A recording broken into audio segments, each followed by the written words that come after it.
వైఎస్ఆర్ కాంగ్రెస్ పార్టీకి మొట్టమొదట బీజం ఎక్కడ పడింది అని అంటే కర్నూలు జిల్లా నల్లకాలువలోనే పడింది.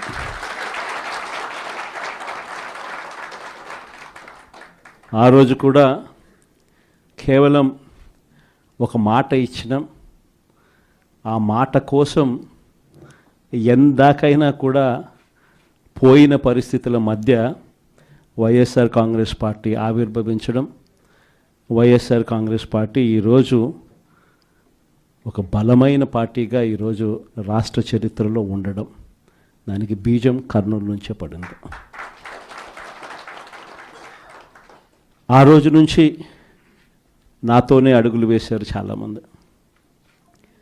ప్రతి అడుగులోనూ కూడా ఆ రోజు పార్టీ పెట్టిన రోజు నుంచి ఈ రోజు వరకు గమనిస్తే కూడా మన పార్టీకి ఎవరైనా కూడా సిద్ధాంతం ఏమిటి అని చెప్పి ఎవరైనా కూడా వైఎస్ఆర్ కాంగ్రెస్ పార్టీ ఐడియాలజీ ఏమిటి, సిద్ధాంతం ఏమిటి అని ఎవరైనా ఒక్కసారి కళ్ళు మూసుకొని ఆలోచన చేస్తే కంటికి కనిపించేది రెండు కనిపిస్తాయి.